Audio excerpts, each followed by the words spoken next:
Saudara, Kota Tegal, Jawa Tengah telah mengakhiri PSBB pada akhir pekan lalu. Saat ini sejumlah tempat wisata mulai beroperasi, namun belum banyak pengunjungnya. Salah satu tempat wisata yang sudah buka adalah Gerbang Mas Bahari Waterpark. Sejumlah warga terpantau berwisata, namun kondisinya tidak ramai. Sebelumnya pemerintah Kota Tegal menyatakan sudah tidak ada lagi kasus positif corona sehingga PSBB diakhiri. Namun warga diminta tetap mematuhi protokol pencegahan corona.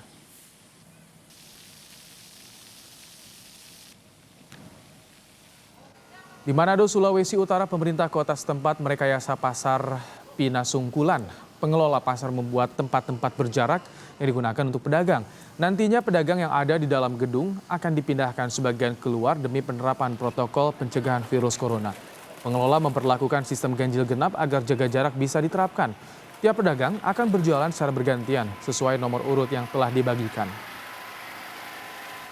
Biasa di pasar tradisional, kita mulai dari Pinasungkulan. Jadi pedagang yang ada di hanggar kita keluarkan dulu, jualan di jalan, sambil kita sterilkan di dalam.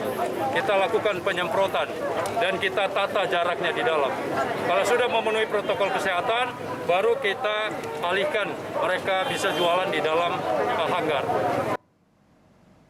Pemprov Jawa Barat memperpanjang PSBB Kota Bekasi hingga tanggal 29 Mei mendatang. Selama 3 hari ke depan, pemerintah Kota Bekasi menyiapkan standarisasi tatanan kehidupan baru melawan corona atau New Normal Kota Bekasi. Salah satu target pemerintah kota diantaranya mengenakan masker dan tetap memperlakukan physical distancing. Lebih lengkap dengan persiapan New Normal Kota Bekasi, sudah bergabung bersama kami Wali Kota Bekasi, Rahmat Effendi. Assalamualaikum, selamat sore Pak Pepen. Waalaikumsalam warahmatullahi wabarakatuh, Devi. Minal aidin wal faizin ya. Minal aidin wal faizin, mohon maaf lahir batin juga. Pak Pepen, tanggal 29 berakhir, jadi sudah dipastikan akan masuk pada kehidupan normal baru atau new normal. PSBB akan diakhiri di Kota Bekasi, tidak diperpanjang, Pak Pepen. Ya, sebenarnya bukan persoalan tidak diperpanjang ya, Devi. Jadi karena darurat nasional non bencana ini kan sampai tanggal 29 Mei.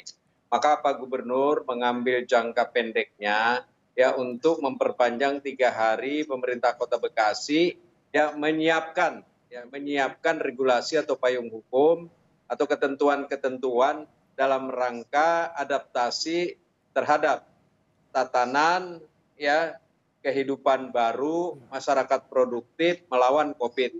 Yang kalau bahasa keren yang saya baca itu ada new formal itu. Jadi Kota Bekasi sudah masuk kepada tahap itu. Kenapa Kota Bekasi harus masuk kepada tatanan kehidupan baru? Karena Kota Bekasi sudah ada pada level 2. Dari 56 kelurahan, tinggal 10% yang masih dinyatakan positif. Artinya 50 kelurahan dinyatakan zona hijau.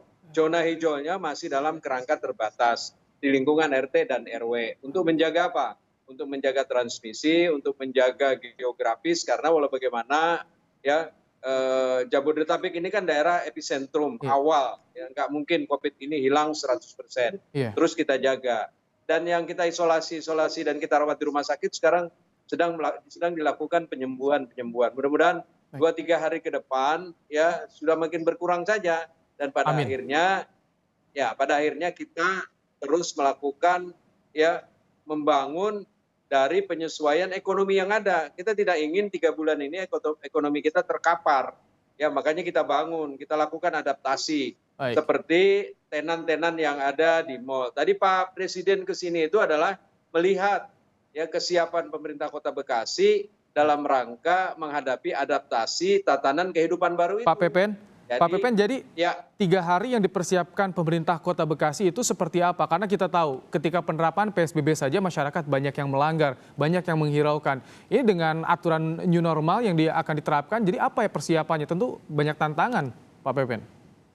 Tantangannya memang tetap ada, karena sepanjang masyarakat masih agak kurang firm dalam kedisiplinan yang ada menghadapi PSBB ini, maka itu terus akan menjadi kendala. Tetapi kan Presiden, pemerintah sudah menugaskan Pak Panglima untuk ikut berperannya TNI Polri, ya.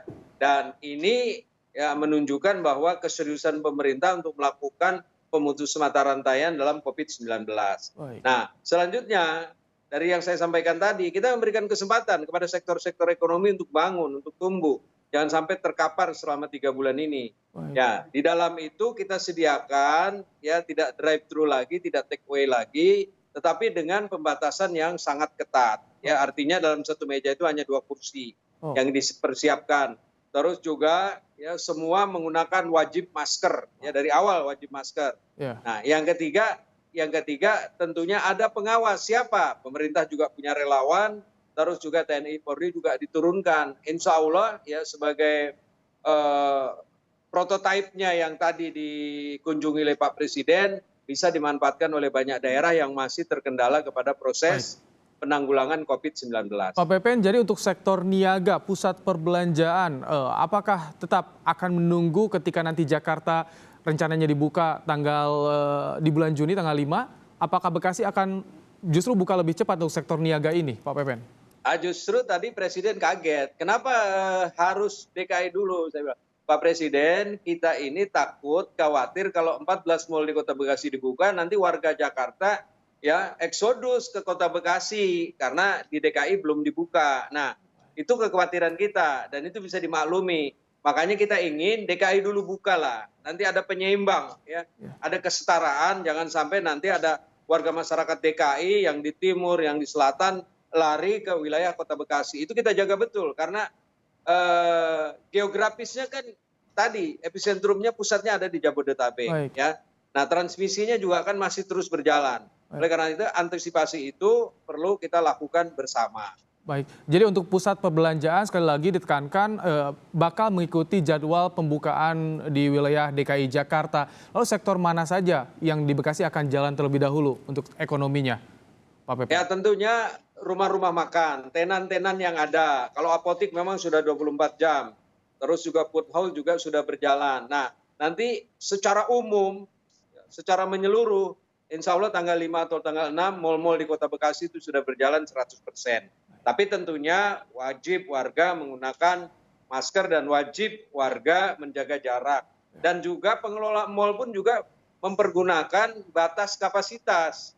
Semisal di tenannya apotik, ya kemampuannya hanya 7 orang, ya 7 orang. Nanti setelah 2 orang keluar, 2 orang masuk. Begitu juga semuanya di Solaria, begitu juga di pothole. Nah ini semuanya kita atur, ya kita atur dan kita awasi sampai betul-betul layak dan sampai betul-betul nyaman warga masyarakat beradaptasi pada tatanan kehidupan baru. Baik, artinya dalam 3 hari ke depan ini banyak sekali kewajiban yang harus dipatuhi. Akan dibuatkan payung hukumnya agar tentu ada sanksi juga yang melanggar. Perwalnya atau seperti apa, Pak Pepen? Kalau perwalnya tetap pembatasan sosial berskala besar kan kita tidak cabut. Karena itu adalah payung hukum. Semisal orang harus menggunakan masker, sudah ada di situ. Orang harus physical distancing, juga sudah ada di situ. Nah, hanya sekarang kita adakan adaptasi, penyesuaian. Penyesuaiannya apa tadi? Kita berikan kesempatan ya kepada sektor-sektor yang menunjang ekonomi. Karena kita tidak ingin sekali lagi terkapar ya. Terkapar dalam bahasa ekonomi itu nanti mengganggu fiskal pemerintah. Saat mengganggu fiskal pemerintah, tidak ada pembangunan. Saat tidak ada pembangunan, nanti semua rugi. Baik. Karena tidak ada pajak daerah. Dan sampai sekarang itu yang begitu terasa, pendapatan daerah Kota Bekasi juga begitu terdampak adanya penutupan sejumlah gerai-gerai atau sektor niaga ini, Pak Pepen ya? Iya, karena ekonomi kita lumpuh, semua lumpuh. Sektor formal lumpuh. Ya, terus UMKM juga lumpuh. Nah ini yang harus kita, tentunya ini memang membutuhkan waktu ya. Tetapi kita sudah mulai berani untuk melakukan adaptasi, ya penyesuaian terhadap tatanan kehidupan baru kita. Insya Allah lah, dengan niat yang baik dan kondisi Kota Bekasi yang semakin baik, kita akan keluar dari persoalan-persoalan yang menjepit kita dalam pandemi COVID-19. Baik, masyarakat semoga lebih sadar, R0 Bekasi juga terus turun, semoga. Terima kasih Pak Rahmat Effendi, Wali Kota Bekasi telah bergabung bersama kami di Kompas Petang. Terima kasih Devi.